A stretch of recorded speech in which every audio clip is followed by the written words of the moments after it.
সময়টা 1930। গান্ধীজির ডান্ডি অভিযানের নোনতা স্বাদে দেশ মশগুল। জাতীয় কংগ্রেস ঝুলি বাড়িয়ে বসে আছে ডোমিনিয়ন স্টেটাসের ভিক্ষার আশায়। ভারতবর্ষকে ব্রিটিশ মুক্ত করতে তখন শত শত বীর ভারতীয় বিপ্লবী প্রাণ বিসর্জন দিচ্ছেন। ব্রিটিশ মুক্ত ভারতের জন্য ভারত মায়ের বীর সন্তানেরা ঝাঁপিয়ে পড়ছেন। দেশ জুড়ে চলছে আন্দোলন। ব্রিটিশ সরকার শুরু করে নৃশংস দমন। সারা ভারতে বড় বড় ব্রিটিশ বিরোধী নেতাদের জেলে আটকে শুরু হয় নৃশংস অত্যাচার। যতীন্দ্রমোহন সেনগুপ্ত, সত্য বক্সির সাথে নেতাজি সুভাষচন্দ্র বসুর মতো বড় নেতাদের অ্যারেস্ট করে বন্দি করা হয় জেলে। চলে নির্যাতন। কারা বিভাগের ইন্সপেক্টর সিমসন ছিল বন্দি বিপ্লবীদের উপর অত্যাচারের অন্যতম খলনায়ক। বন্দি বিপ্লবীদের উপর টর্চার করে তাদেরকে মৃত্যু যন্ত্রণার কষ্ট দিয়ে অত্যন্ত মজা পেত এই ব্রিটিশ অফিসার। তার এই অমানবিক অত্যাচারে সায় ছিল তৎকালীন ব্রিটিশ সরকারের। হেমচন্দ্র ঘোষ কর্তৃক প্রতিষ্ঠিত বিপ্লবী দল বেঙ্গল ভলেন্টিয়ার্সের বিপ্লবীরা এক গোপন বৈঠকে ঠিক করেন অত্যাচারী ব্রিটিশ ইন্সপেক্টর সিম্পসনকে নরকে পাঠাতে হবে। যেমন কথা তেমন কাজ। জেনারেল সিম্পসনের অফিস ছিল কলকাতার রাইটার্স বিল্ডিংয়ে। কলকাতার রাইটার্স বিল্ডিং ছিল ব্রিটিশদের প্রধান অফিস। ব্রিটিশদের উপযুক্ত জবাব দেওয়ার জন্য ঠিক করা হয় রাইটার্স বিল্ডিং এর ভেতরে ঢুকে কারা বিভাগের ইন্সপেক্টর জেনারেল সিম্পসনকে হত্যা করা হবে। ঢাকার মিডফোর্ড হসপিটালের একজন ছাত্র কুখ্যাত ব্রিটিশ অফিসার লোমান ও হাডসনকে হাসপাতালের ভেতর গুলি করে হত্যা করে চলে আসেন কলকাতায় এবং যোগ দেন বেঙ্গল ভলেন্টিয়ার্সে। নাম বিনয় কৃষ্ণ বসু। বেঙ্গল ভলেন্টিয়ার্সে যোগ দেওয়ার পর তার সাথে বন্ধুত্ব হয় দীনেশ গুপ্ত ও বাদল গুপ্তের সাথে। সিম্পসনকে হত্যার দায়িত্ব দেওয়া হয় এই তিন যুবকের উপর: বিনয় কৃষ্ণ বসু, দীনেশ গুপ্ত ও বাদল গুপ্ত।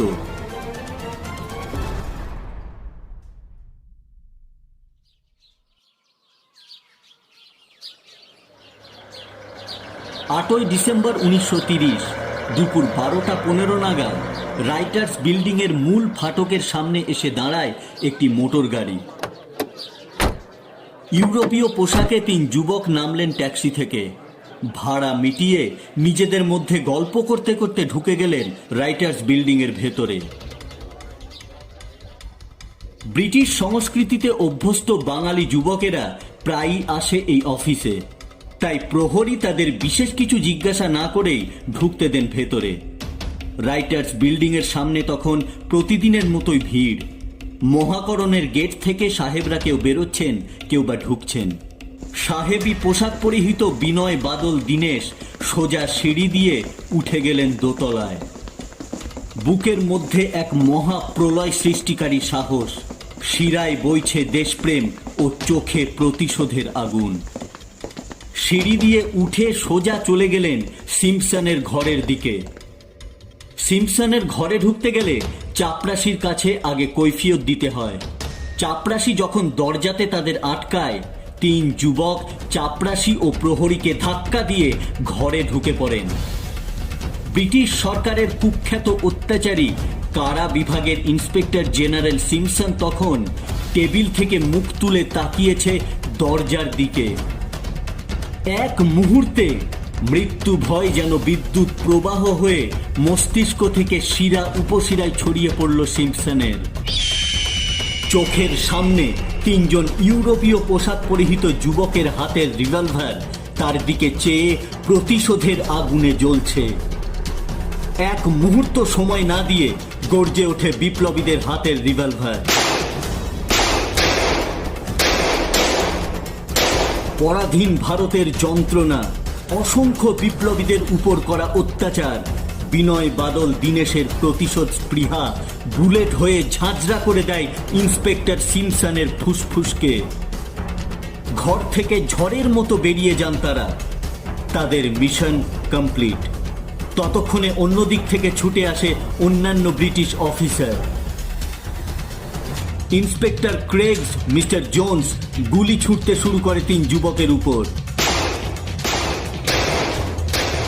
কিন্তু বিনয়, বাদল, দীনেশের বীরত্বের সামনে তারা উল্টো দিকে দৌড় দেয়। সমস্ত রাইটার্স বিল্ডিং জুড়ে তখন নিদারুণ চিৎকার ও গুলির আওয়াজ। চারিদিক থেকে বিল্ডিংকে ঘিরে ফেলা হয়। ব্রিটিশ পুলিশ কমিশনার টেগার্ড ছুটে আসে এক বিরাট পুলিশ বাহিনী নিয়ে, কিন্তু সফল হয় না ওই 3 দামাল বাঙালির বিরুদ্ধে। অবশেষে নামানো হয় ব্রিটিশ সেনা। 3 জন রিভলভারধারী বাঙালি বিপ্লবীর বিরুদ্ধে ব্রিটিশ পুলিশের বড় বড় অফিসারের সাথে ব্রিটিশ সেনা। এক যুদ্ধক্ষেত্রে পরিণত হয় রাইটার্স বিল্ডিং। চারিদিক থেকে ঘিরে গুলি চালানো হচ্ছে তাদের উপর। একটি গুলি এসে লাগে দীনেশ গুপ্তের গায়ে, কিন্তু মৃত্যুকে যেখানে গলার মাদুলি করে পড়ে এসেছেন বিপ্লবীরা, সেখানে সামান্য একটা গুলির যন্ত্রণা অতি ক্ষুদ্র। তিনি পরোয়া না করে গুলি চালাতে থাকেন। অবশেষে যখন 3 বিপ্লবীর গুলি শেষ হয়ে যায়, তখন ব্রিটিশ বাহিনী এগোতে শুরু করে বিনয়, বাদল, দীনেশের দিকে। বিপ্লবীদের কাজ শেষ হয়েছে, তাদের মিশন কমপ্লিট। 3 বাঙালি যুবক তখন তৃপ্ত। তারা জানেন যে তাদের মৃত্যু অনিবার্য, এই মিশন আত্মহত্যার সমান। কিন্তু ব্রিটিশের হাতে তারা ধরা দেবেন না। সঙ্গে থাকা সাইনাইটের পুড়িয়াগুলি মুখে দেন তারা। 3 জনের মুখে তখন অমলিন হাসি, কোনো ভয় নেই। মাত্র কয়েকটা মুহূর্ত, তারপর মৃত্যুর ওপারে আবার দেখা হবে তাদের। কিন্তু বিষক্রিয়াতে যদি তাড়াতাড়ি মৃত্যু না হয়, তাই তারা প্রত্যেকে নিজের পিস্তল নিজের মাথায় ঠেকালেন এবং শেষ গুলিটা ছুঁড়ে দিলেন নিজের মাথা লক্ষ্য করে। সঙ্গে সঙ্গে মৃত্যু হয় বাদল গুপ্তের। বিনয় ও দীনেশের তবু মৃত্যু হল না। তারা অচৈতন্য হয়ে পড়ে রইলেন মেঝেতে। ওখানেই শুরু হয় তাদের উপর নির্মম অত্যাচার। বীর ব্রিটিশ বাহিনী অর্ধমৃত অচৈতন্য 2 বিপ্লবীর উপর বিজয়ী হয়েছে, গর্বের ব্যাপার। ব্রিটিশ পুলিশ 2 জনকে পাঠিয়ে দিল হাসপাতালে। বিনয় কৃষ্ণ বসু ছিলেন মেডিকেলের ছাত্র। মৃত্যুর উপায় তার জানা। 14 ডিসেম্বর তিনি নিজের মাথার ব্যান্ডেজ খুলে মাথায় লাগা গুলির ক্ষততে নিজেই আঙুল ঢুকিয়ে মস্তিষ্কে আঘাত দিয়ে ঢলে পড়লেন মৃত্যুর কোলে। কিন্তু দীনেশ গুপ্ত সুস্থ হয়ে ওঠেন। 1931 সালের 7 জুলাই আলিপুর সেন্ট্রাল জেলে দীনেশ গুপ্তকে স্নান করিয়ে তোলা হয় ফাঁসির মঞ্চে। চর্বি মাখানো দড়িতে শক্ত ফাঁস, গলায় পরিয়ে দিতেই বিপ্লবীর মুখ থেকে বেরিয়ে এলো বন্দে মাতরম। হাতলে জল্লাদের হাতের চাপ পড়তেই খুলে গেল পায়ের নিচের পাটাতন। বীর বিপ্লবী ঝুলে পড়লেন ফাঁসিতে। কয়েক সেকেন্ড কেঁপে থেমে গেল ফাঁসির দড়ি।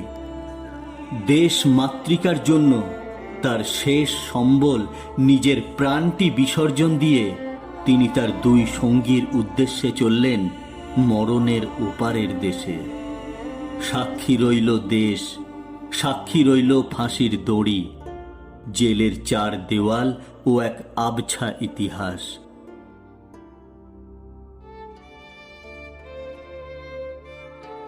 ভারতীয় ইতিহাসে ওই একই বছরে গান্ধীজির ডান্ডি অভিযানের পুঙ্খানুপুঙ্খ বিবরণ দেওয়া আছে।